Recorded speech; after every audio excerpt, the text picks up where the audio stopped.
Monogamia, poligamia, una de las mayores cuestiones que tiene que ver con las relaciones humanas y que más controversia genera, y con argumentos moralistas y cuñados por todos los lados. Desde tu amigo el infiel que te dice: no, hermanos, que somos leones, estamos hechos para copular con muchas hembras. A tu tía la religiosa que cualquier cosa que se salga de la heteronormatividad es pecado y va a ser el infierno. Pero la realidad y los datos no engañan. El 67% de los matrimonios acaban en divorcio, el 50% de estos en los primeros 7 años. Hay muchos estudios intentando estimar la cantidad de personas infieles a una relación de pareja monógama que hay. Por ejemplo, un estudio muy reciente a 6.000 españoles determinó que el 42% de los hombres y el 31% de las mujeres había sido infiel alguna vez. Ojo que estos estudios hay que cogerlos con pinzas, puesto que es una encuesta, es lo que esa persona reconoce, y aunque sea anónima, hay mucha gente que no lo va a reconocer. De hecho, un estudio de 1906 sobre el pensamiento de los españoles, o sea, 1906, la marca de cervezas, el estudio es del año pasado. Bueno, pues analizó qué harían los españoles si nadie les criticase. Un 30% afirmaba que tendría relaciones sexuales con distintas personas, y si volvieran a nacer y a repetir su vida, un 35% tendría más relaciones amorosas y sexuales, y un 20% de los encuestados diría que tendría relaciones abiertas o poliamorosas. Es evidente que el estilo de vida monógamo que la inmensísima mayoría de la población elige está lleno de traspiés y de fallos. Así que hoy vamos a intentar entender si realmente la monogamia tiene un origen evolutivo o no, somos polígamos por naturaleza y estamos forzando a la especie humana a ser algo que no es. Ojo y disclaimer, aquí vamos a hablar de evolución, de animales, de lo más primitivo de nuestra esencia, por decirlo de alguna manera, pero esto no justifica en ningún caso que seáis infieles o que engañéis a vuestra pareja si estáis en una relación monógama. El poliamor no consentido no funciona. Luego trataremos de esto más a fondo en la conclusión. Hecho este disclaimer, me hace muchísima ilusión contaros que tengo un podcast. Sí, soy una de esas últimas desalmadas que quedaban por hacerse un podcast, pero la verdad es que es un proyecto que me hacía muchísima ilusión desde hacía bastante tiempo, que no había podido llevar a cabo por temas de trabajo, por eso también llevo desaparecida unas semanas de aquí por YouTube, porque estaba montándolo todo, pero mirad qué pasada de cover. Estoy con Podimo, que supongo que la mayoría lo conoceréis, pero es una plataforma de podcast. Podéis ver el vídeo tráiler en la aplicación, pero básicamente va a ser un podcast de lo que nos hace humanos, lo que nos hace un animal más y lo que nos hace estar vivos. Intentaremos entender las grandes cuestiones de la humanidad, del universo, de nosotros mismos, de nuestro planeta, con conversaciones súper interesantes, con gente que tiene mucho que aportar. Ha salido el primer capítulo, Más perros que humanos, y el segundo capítulo, que sale justo hoy, va precisamente sobre por qué fracasan las parejas, con el psicólogo Ramón Nogueras,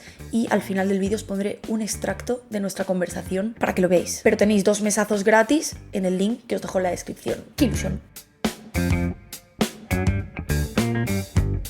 Antes de empezar a tratar este tema en profundidad sobre si somos o no polígamos y mirar a nuestros compañeros, el resto de animales, hay que aclarar conceptos. ¿Qué es la monogamia? ¿Qué es la poligamia? Cuando hablamos de relaciones no monógamas, podríamos hacer 4 tipos principales en el ser humano. El poliamor, que realmente es que puedes tener más de una relación afectiva a la vez. Algunas son de nivel jerárquico, es decir, tienes una relación principal y otras secundarias, y otras realmente que todas tus relaciones pueden tener las mismas condiciones. Las relaciones abiertas, que hoy en día son las más comunes, y es que sí que tienes exclusividad afectiva, solo puedes tener una pareja, pero no exclusividad sexual. Puedes tener puntuales parejas sexuales. El swinging es el clásico intercambio de parejas, que os permitís tú y tu pareja intercambiar con otras. Y la anarquía relacional, que como bien su nombre indica, es la que menos reglas tiene y la que más independencia al individuo y a las propias normas que cada uno quiera poner deja a cada una de las relaciones. Es un poliamor, pero con menos normas. Pero estos son términos sociológicos del ser humano. En términos animales se manejan otras cuestiones. Así que vamos a ver monogamia en la naturaleza.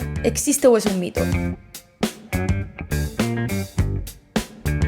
Para empezar, y lo que todos los expertos indican es que hay que diferenciar entre la monogamia sexual o genética y la monogamia social. La monogamia sexual o genética es cuando se estudia si realmente una pareja de cualquier especie animal está teniendo exclusividad sexual, y lo sabemos estudiando la descendencia, si la descendencia es o no de esa pareja sexual. Y la monogamia social es con quien comparten espacio y tiempo. Ya os adelanto que la monogamia sexual es casi imposible de ver en la naturaleza, y la monogamia social complicada también. De hecho, la monogamia social solo la practican el 5% de los mamíferos, pero sin embargo el 90% de las aves. Vamos a ver primero el caso de las aves e entenderemos por qué. Lo que se ha estudiado en relación a las aves es que es por puro instinto de supervivencia, por diversos motivos. Por ejemplo, las largas distancias que recorren algunas aves en sus rutas migratorias. Por ejemplo, los albatros, que maduran sexualmente a los 5 años, que es muy tarde comparado con otras especies, regresan con la misma pareja que eligieron para reproducirse, y una relación puede durar muchos años. Pero no es que les guste el romanticismo y se quieran muchísimo, sino que con tantos ejemplares que hay de aquí para allá, lo más seguro para perpetuar la especie es que haya una especie de alianza crianza, para que sobrevivan las crías y para juntarse en esas rutas y en todo lo que hagan. Sin embargo, aunque un porcentaje de las aves sí que se vea cierta monogamia sexual, la realidad es que los estudios que se han hecho, por ejemplo, con cisnes negros, se detectó que 1 de cada 6 huevos tenía un ADN diferente del padre o la pareja principal. O los pingüinos, que también son monógamos sociales, pero un 20% de los polluelos tienen un ADN diferente al padre también. En las aves normalmente, cuando uno de los dos miembros de la pareja fallece, el otro miembro va a buscar una alternativa enseguida. Hay muy pocas especies que decidan mantenerse solos o hacer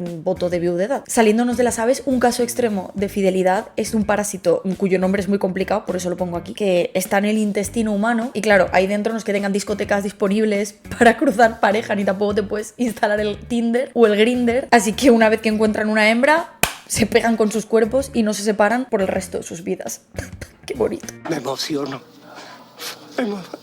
Mira. Fuera bromas, lo que nos está indicando todo lo que estamos contando es algo que está bastante claro, y es que la monogamia en la naturaleza no tiene que ver con el romanticismo, sino con la pura supervivencia. Yéndonos ahora a los mamíferos, una de las especies monógamas sociales, pero porque no les queda mucha opción, son los dik-dik, un antílope africano muy pequeño que, como no puede dominar a la hembra, decide no gastar energía intentando dominar a muchas hembras, se queda con una el resto de su vida, pero encima es un mal padre porque luego pasa del hijo, o sea que todo mal. Y cuando nos vamos a los primates, la cosa se pone muy divertida, porque hemos dicho que el 5% de los mamíferos son monógamos sociales, pero por ejemplo en especies de primates solo hay 5, 6, 7 que se han estudiado que son monógamos al 100%, sexual y socialmente. Un ejemplo maravilloso es el de los monos tití, que ya lo decía, por cierto, Noemí Argüelles muy bien, es que uno tiene que saber cuál es su sitio. Qué grande. Hemos tenido un éxito muy importante.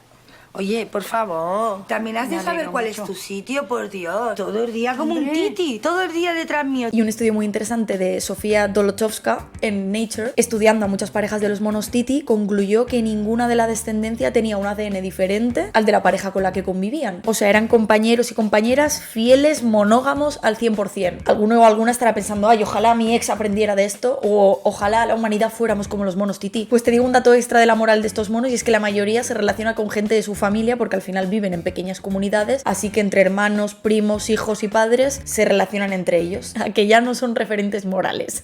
Es que es para reflexionar, ¿eh? Uno de los grandes estudiosos de primates a lo largo de toda su vida es el biólogo Robert Sapolsky, que ha concluido que se ve mucha diferenciación entre las especies de primates monógamas sociales y no monógamas sociales, y polígamas. Por ejemplo, al lado tendríamos los monos titi en un extremo y en el otro, por ejemplo, los babuinos. Cuando observas a los polígamos, hay mucha más diferencia de fuerza y de tamaño entre machos y hembras. Hay menor esperanza de vida en los machos, puesto que al final son más agresivos, tienen que competir por la reproducción y por la supervivencia. Hay menor esperanza de vida de las crías y la hembra se encarga de toda la crianza, vamos, un chollo para ellas. Sin embargo, en las especies monógamas sociales se comparte la crianza de las crías, por lo tanto la supervivencia y la protección es mayor. Estamos todo el rato hablando de parejas de machos y hembras porque implica directamente la reproducción, pero realmente la diversidad sexual está muy presente en otras especies animales. Primates, delfines, todo tipo de aves, pingüinos, Stan y Oli, Juan y Carlos, parejas de pingüinos machos que se han hecho muy virales por las redes. La diversidad sexual de los animales viene de todas las maneras, desde el intercambio de afecto hasta el cortejo,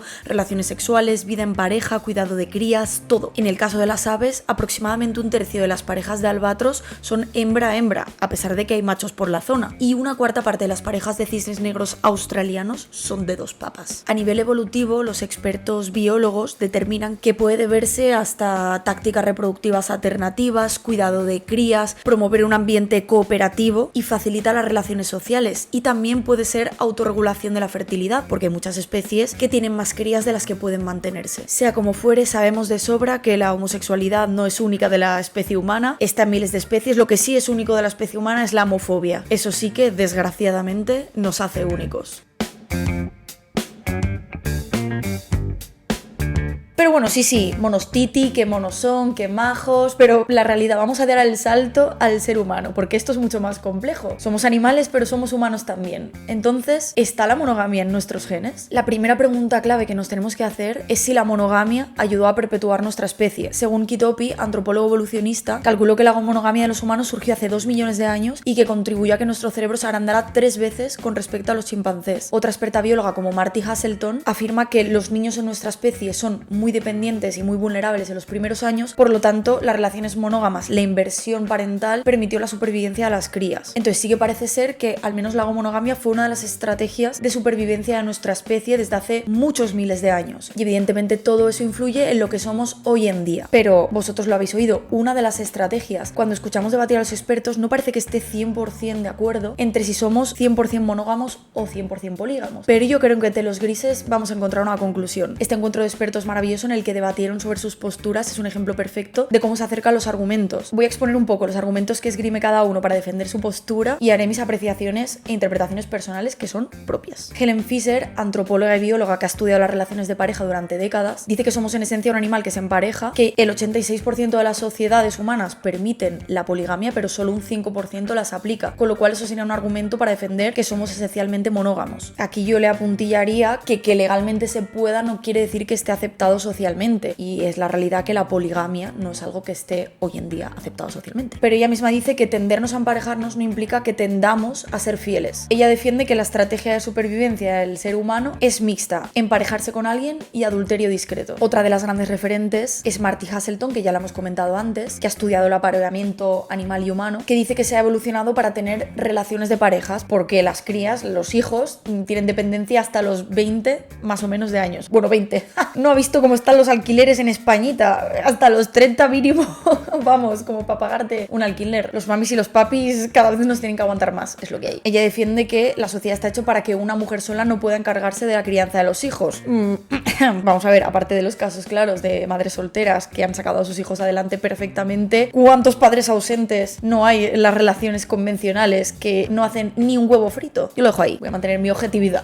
También defiende que los celos, que parece una emoción tan visceral y tan primitiva, tienen que servir para algo, porque son tan desgastantes a nivel mental que tienen que tener la utilidad evolutiva de no querer perder a nuestra pareja. Robert Sapolsky, que ya hemos dicho que era estudioso de los primates, dice que ni sí ni sí no, ni que ni una cosa ni la otra, es un poco gallego a lo Rajoy. ¿Ustedes piensan antes de hablar o hablan tras pensar? Dice que estamos confundidos a nivel evolutivo. Y luego está David Bass, profesor de psicología evolutiva, que lleva 30 años estudiando el apareamiento, que defiende ambas cosas. Que tenemos un mecanismo evolutivo para el apareamiento múltiple, para tener distintas parejas sexuales, pero también tenemos tendencia evolutiva hacia el apego, o sea, hacia la monogamia social. Él defiende que tanto a nivel psicológico como a nivel conductual, los seres humanos tenemos fantasías con otras personas, fantaseamos con distintas parejas sexuales, incluso estando en una relación monógama, que las infidelidades son muy comunes y que también es muy común dejar una pareja cuando encuentras otra pareja a la que desees más sexualmente o con la que sientas más compatibilidad. Un dato que nos da una pista en este sentido es que durante la etapa de ovulación de las mujeres se experimenta un aumento de la atracción hacia otras personas que no son tu pareja actual. Esto se explicaría en el sentido de que para la reproducción quieres como ampliar tus posibilidades. La conclusión a la que llegas leyendo a todos estos expertos es que el ser humano tiene distintas estrategias que incluyen el emparejamiento, que puede incluir la poligamia, que puede incluir algo mixto, que es emparejamiento